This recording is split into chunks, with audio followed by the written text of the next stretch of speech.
to verify if the function of the design is as per the specification. Now here in functional verification, the engineer involved will develop a test bench to verify the design code developed in RTL coding. So verification, make sure that there are no bugs in the design. Next is logic synthesis. Now in the synthesis process, the RTL code is converted into gate level netlist. So here the entire logic is created in terms of gates, logical gates and their connections. So in synthesis, whatever gate level netlist we get, even that is tested again using the same test bench or a modified test bench. So why we say modified test bench? Because in the synthesis, sometimes the signal names or the module names can be modified to achieve the results. So same modifications are done even in our test bench, and we verify in case we see the code has to be changed or anything, any functionality has to be added or any bug has to be removed. Again, we go to RTL coding, make the modifications. Once we know we have achieved the functionality required, then this synthesized result goes for backend, which is placing and routing, where layout is developed, and then fabrication. So what happens in layout? The same logic level is converted into a physical geometric representation.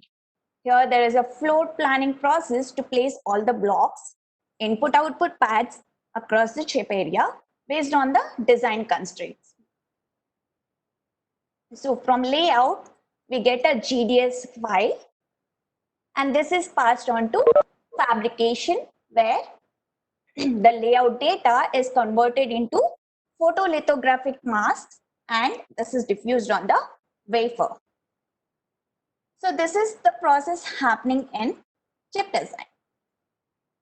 So in the whole process, verification is the key.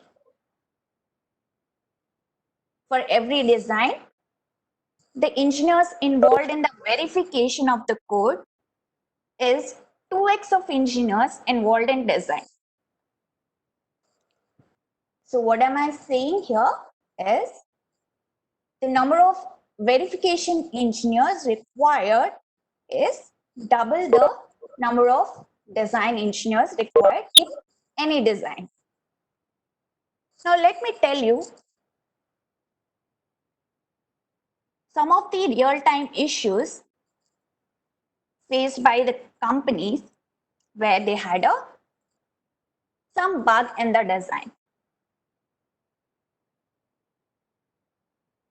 Okay, so one of the issue is logic issue that was in Intel Pentium processor related to a floating point division, which costed Intel company around $475 million against their earnings. So this is a huge amount that costed for one bug that they could not detect in the verification level. And in the firmware Toyota car, since it was not verified correctly, the company had to recall their 1.8 lakhs of cars to correct the software again. And this process incurred them $2,470 million loss across US.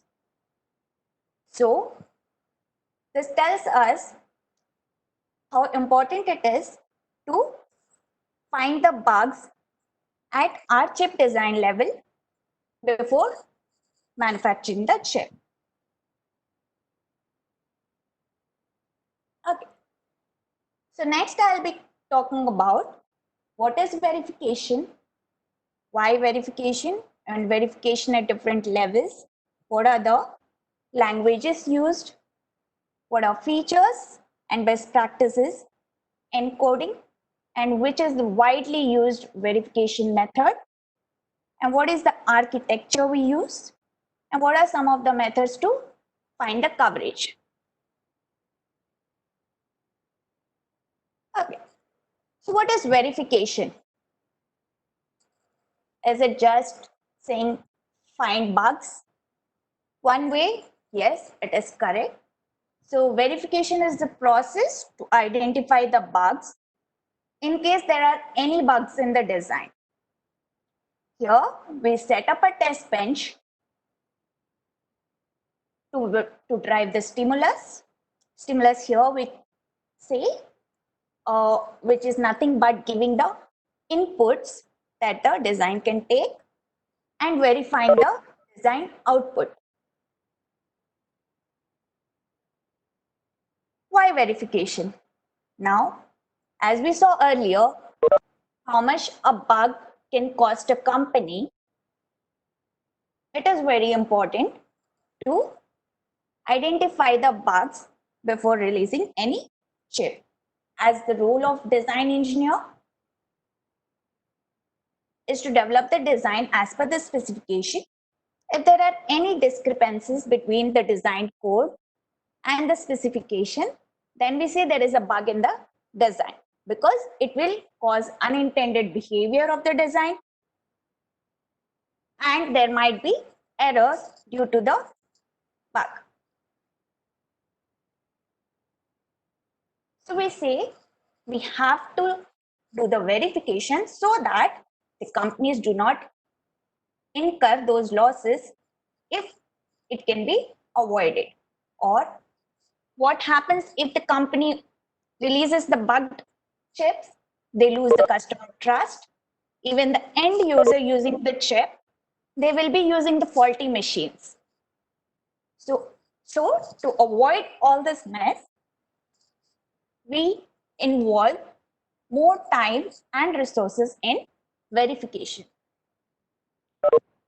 So it is very important to identify and correct the bugs at early age of chip design. Okay, so for verification, there are some languages available to use like Verilog, VHDL, or we can use C, C++, System Verilog, or Systems.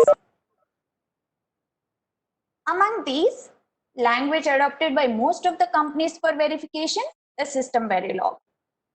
System Verilog is a hardware description and verification language. So the same design and verification, both the codes can be in System Verilog.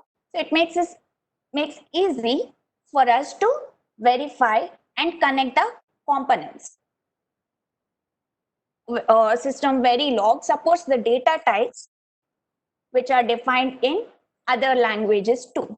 It supports the data types from C, C++, Verilog, VHDL, and System C. So that is why System Verilog is the most used verification language, and it also supports OOPS concept. So if you all remember, in OOPS concept, it gives us the flexibility to choose static and dynamic data types. So let us see what are some of the best practices in coding the test bench. So here, whenever I refer to test bench, this test bench is the setup or the environment which is required to verify any RTL code.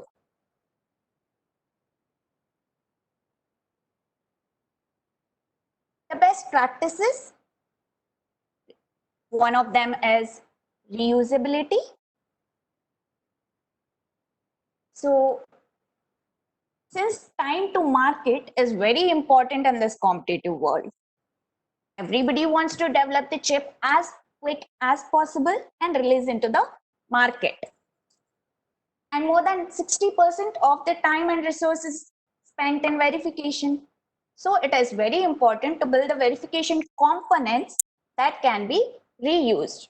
For example, the same verification environment can be used for IP level verification, subsystem level verification, or SOC level verification of the same project. So when I say IP level, subsystem level, or SOC level, a chip incomplete is a SOC. The sub-modules, let's say the graphics module, I can call it a subsystem, and the sub blocks within there can be IPs. So at each level, we do the verification. So if there is reusability, then I can use the same test bench environment at IP level, block level, and SOC level. Now, standardized. When I say standardized, it is very important to use the methods which are quick and easy to understand by any other person who looks at my test bench or the code. So let's say a new employee joins a company and the person has to use the same verification environment that is developed by their previous team.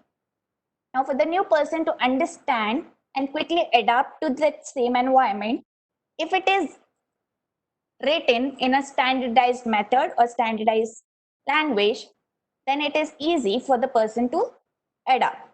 So this is where we see the need for a standardized methodologies, and most widely used method here in verification is called UVM. UVM is a universal verification methodology. So this is used by many companies for the standardized test bench. And another best practice is to use assertion-based verification. So what is assertion? So assertion is a quick checker statement in my code.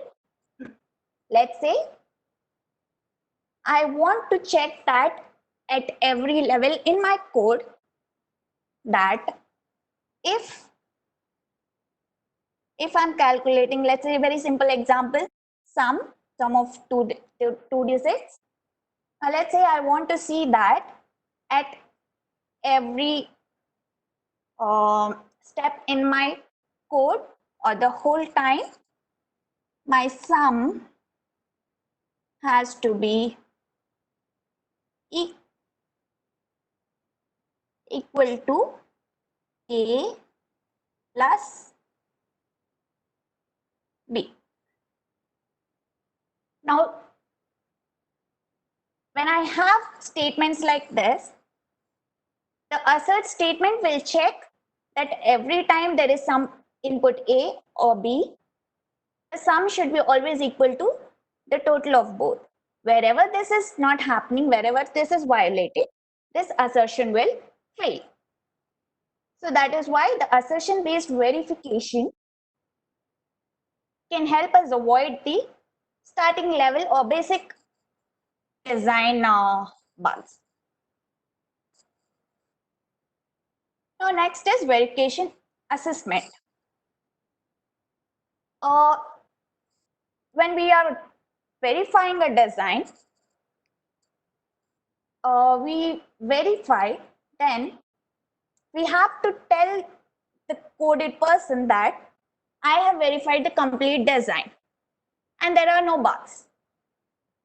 Now, how will the other person know, or when can I say that my verification is complete and the design is bug free? So to know how much of the design have I covered in my verification, I do an assessment that is called getting the coverage of my verification.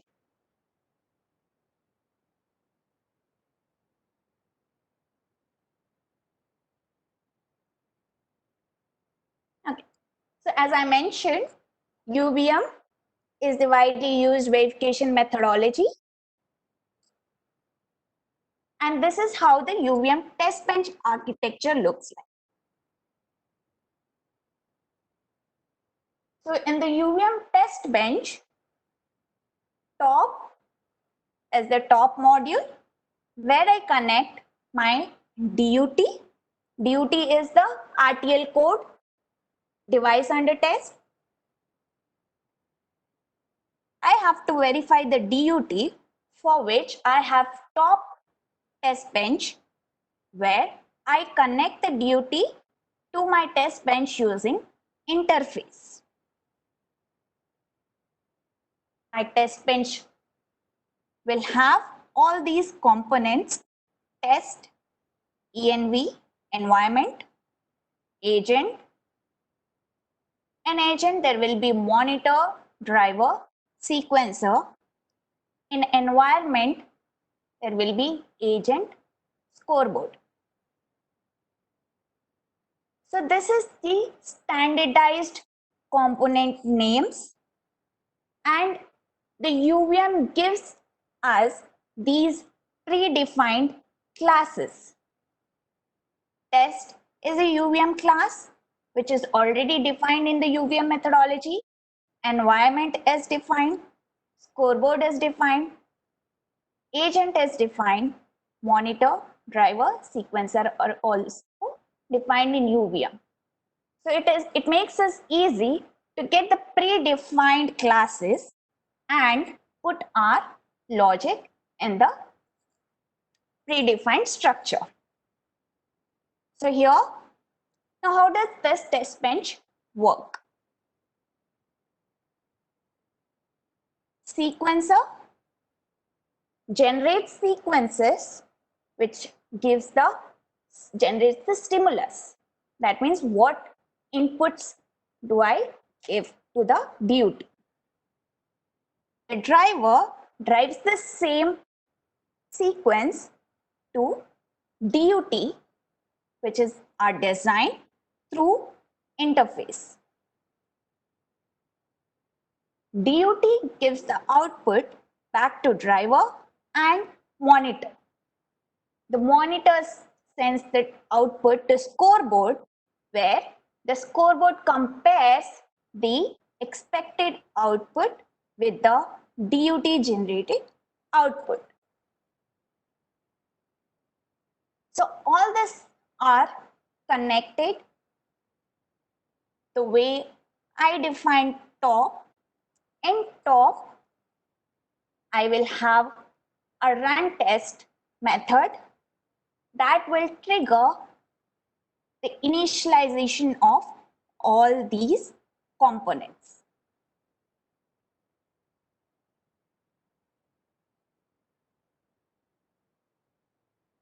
So this is how a verification engineer will use the test bench architecture to drive the stimulus, get the output, and see if the output is as per the expected output. And here,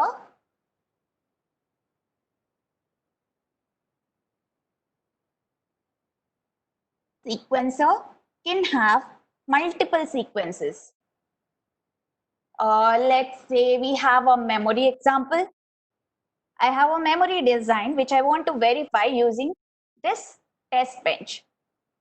Now, what are very known memory features? In a memory, I can do read and I can do write to the memory. So my sequences can be one for write to the memory, another sequence can be read from the memory. But for both the sequences, the test bench environment remain the same. So the same test bench environment can be used for different IPs or across other projects too.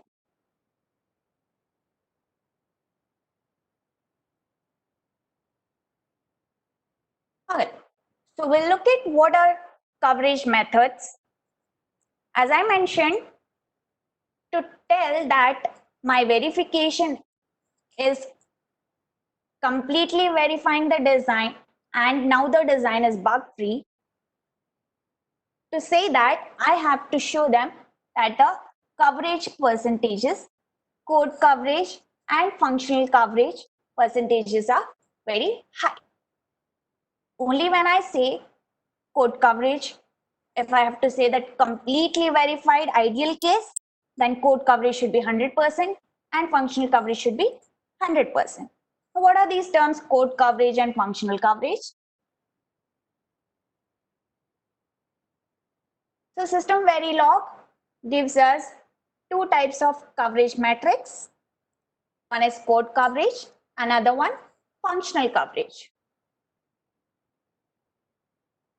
The code coverage tells us how much part of the design code is covered in my verification test bench. So it tells in terms of the number of lines, which lines in the design are covered, blocks, which blocks are covered, expressions, which expressions are covered or which expressions are not covered. So when I say code coverage is 100%, then I'm saying that I have verified every line in the design, every block and every expression. Functional coverage. Through functional coverage, I can measure the functionality covered by the test bench. So I'll take the same memory example. So memory, if I'm saying memory can perform read, we can perform read and write to memory.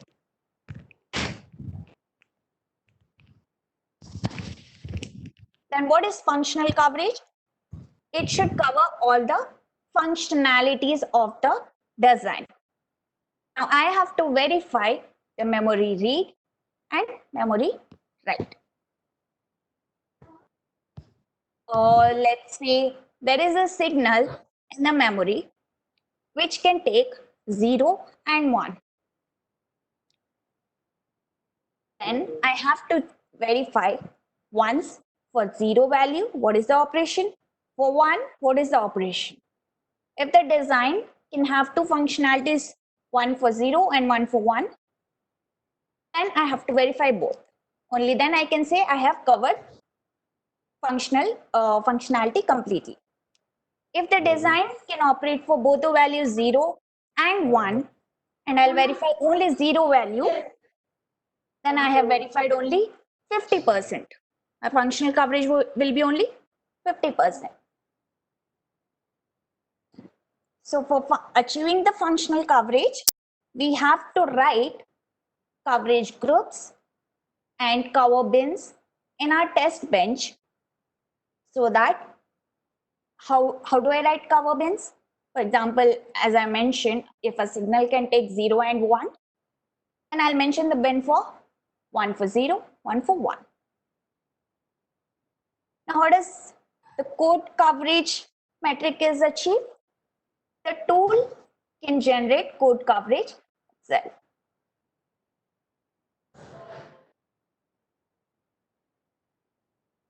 This is the verification flow. So a verification engineer has to follow these steps to get the results that we want to see. So even the verification engineer has to go through the specification to understand what is the design functionality and what are the features to be verified. Based on that, the engineer has to come up with a test plan where they have what are the features to be verified and the steps how they want to verify those features, for which they develop test bench and test cases. And they run the simulation where the inputs are driven to the DUT. Based on the output, you do the post analysis, you get the metrics, you get the coverage, Based on that, we see if we want to add more test case to improve our coverage, or some other functionality has to be added where we have to improve the test bench architecture. So once we get the expected coverage results, we close the verification process and we say it is verified, design is verified, and we have the desired results.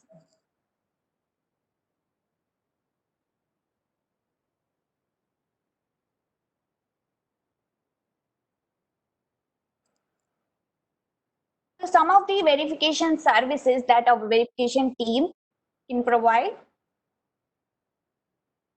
they can have unit level verification, or they might have to do full chip functional verification, processor driven or verification IP based verification. So when I am doing a IP level verification, then we do not have a processor involved there. When I'm doing a full chip verification, then yes, processor is also connected and I verify how the other components are working, other modules are working based on the processor connecting them.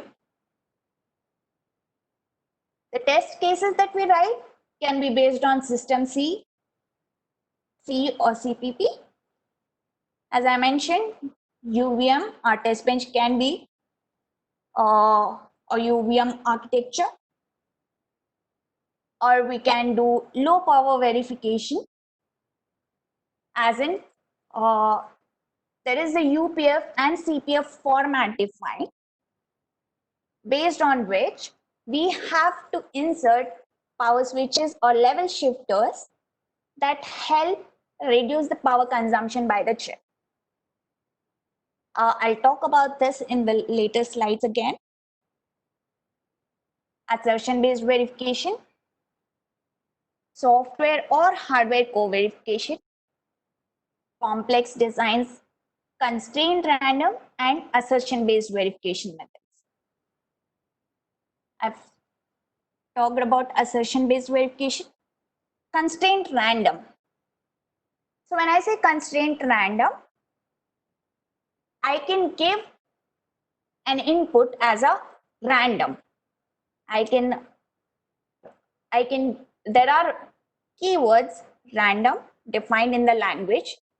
When I say a signal A is equal to $random, then it will take any possible value. For example, if the signal can take values between 0 to 15, then when I say random, when I run the simulation, sometimes it might take 0, sometimes it might take 1, or any value. When I say constrained random, then I am constraining the random value to whatever the design can take, whatever I want to verify. Let's say I constrain the random values to be greater than 5. When I say constrain the random value of A to be greater than 5, then the values taken by the signal when I run the simulation will be either 6, 7, or between 6 to 15. So constraint randomization helps us get better coverage because I can avoid the values which the design cannot take, and only the required inputs can be driven to the design. Design and development of verification IPs or UVCs, UVM verification components.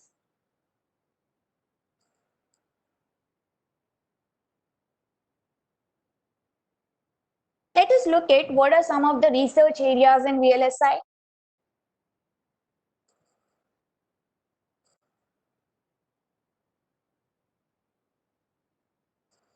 Alright. So these are some of the research areas that I have included here. We'll see what are or why there is need for low power design, formal verification techniques, fabrication of nano designs, area optimization algorithms, synchronous and asynchronous circuit design technique.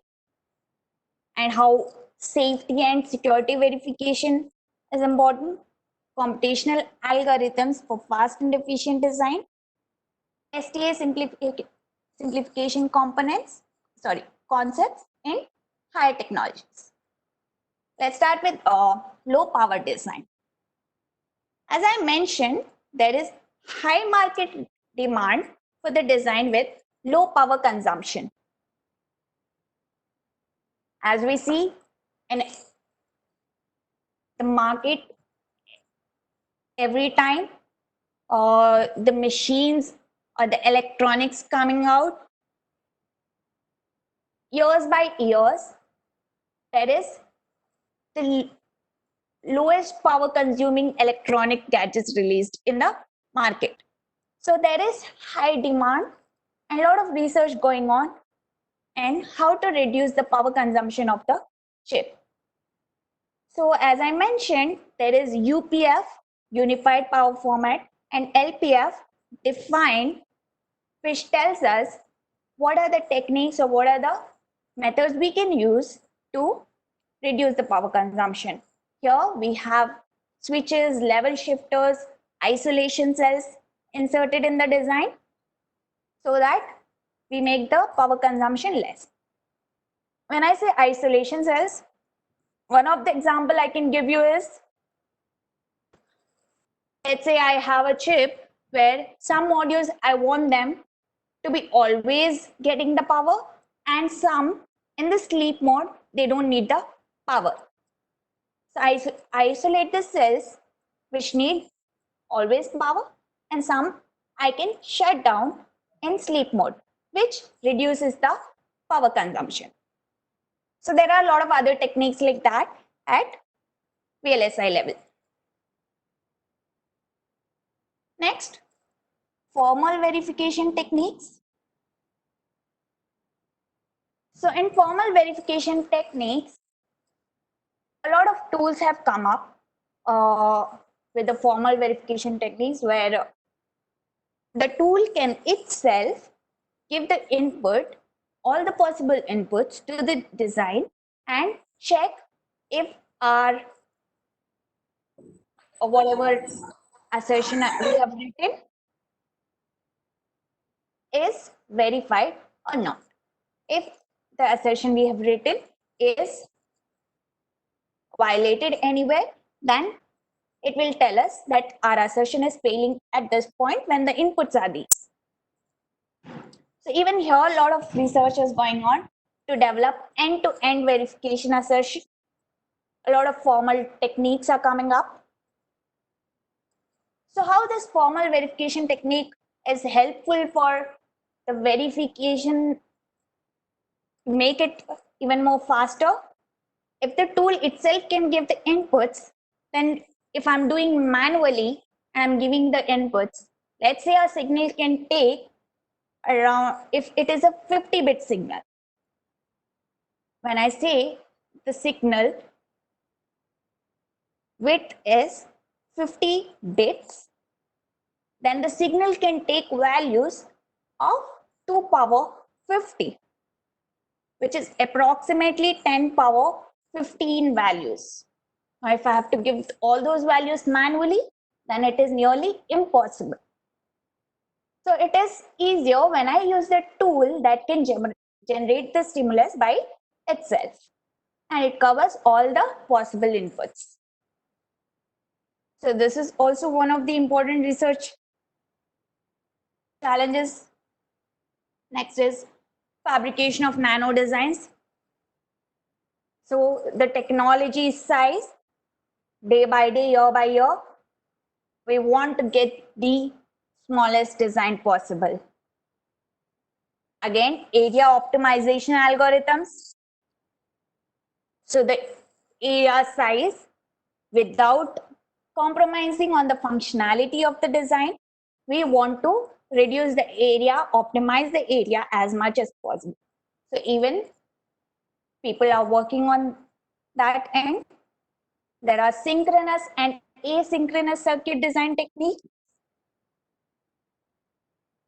There is safety and security verification where people are working on. So safety and security verification here, I can give an example of automotive industry where self-driving cars, a lot of car companies are working on self-driving cars where safety and security is very important. So there also VLSI plays a very important role, but safety is very much important in the self-driving car. So in that end, a lot of research and different metrics are developed which can ensure that if my verification, through my verification, I can show them that my chip have these metrics or this much is my safety level for this chip, then it is easier for the companies to use the chip in their automotive, that is the cars. So here one of these defined standard for the safety of automotive vehicles is ISO 26262. If any of you are interested, you can go through it online. It is a very interesting research. Next, computational algorithms for fast and efficient design. As we see, the time to market is very important. So it should be fast and very efficient design. So even there, the research is happening. STA simplification concepts in higher technologies. So performing STA, static timing analysis, at chip level for various nodes and corners will be time consuming and challenging to close the timing for target frequencies.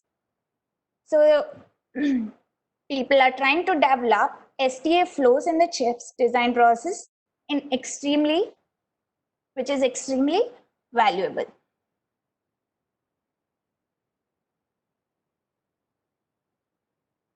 All right, so we come to the career opportunities.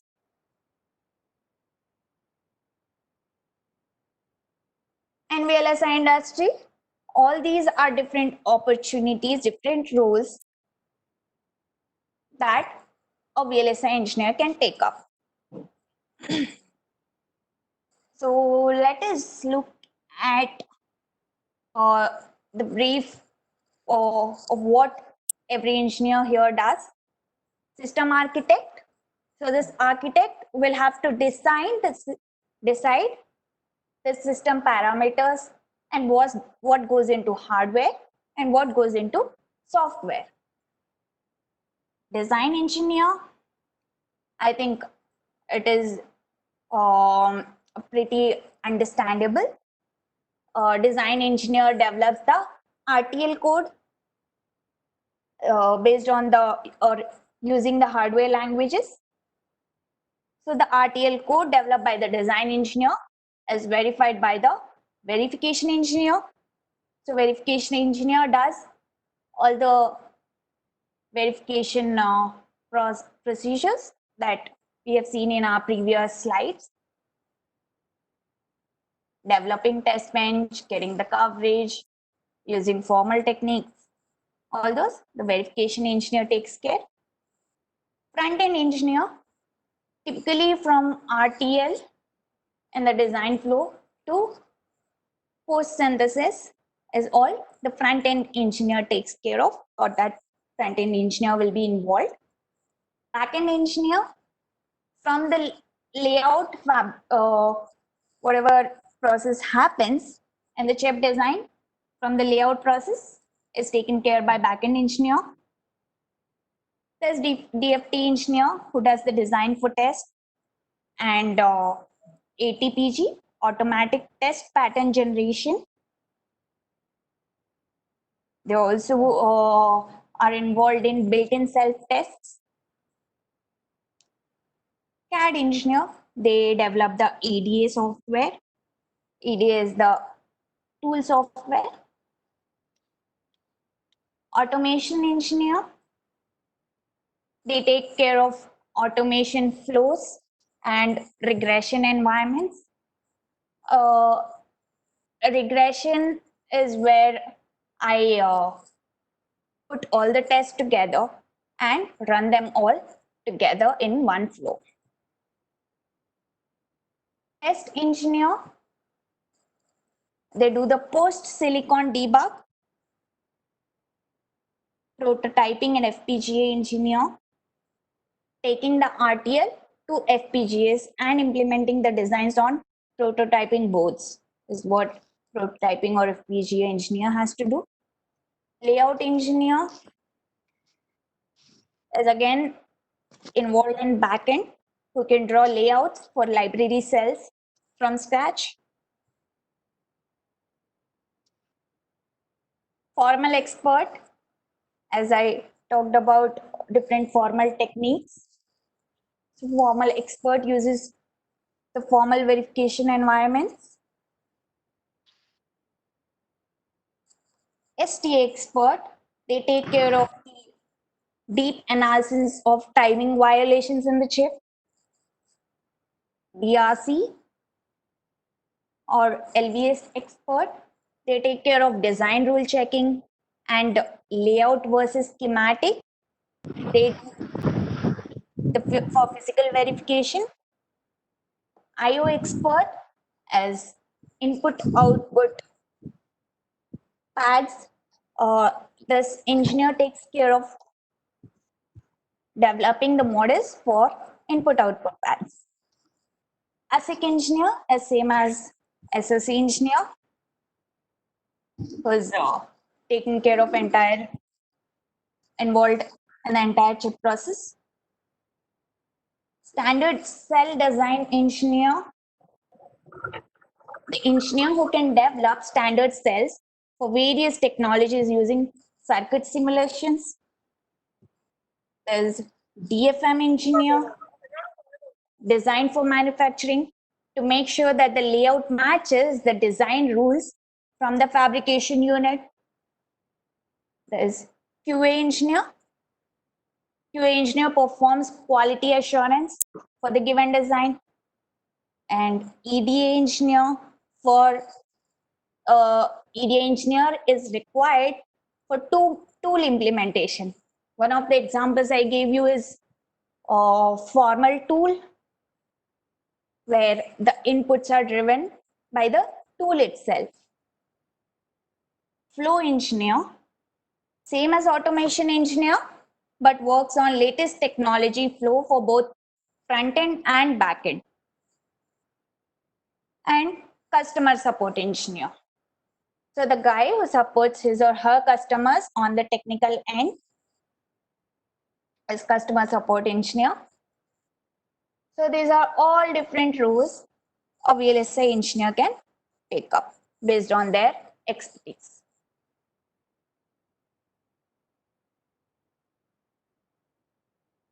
These are some of the public and government organizations.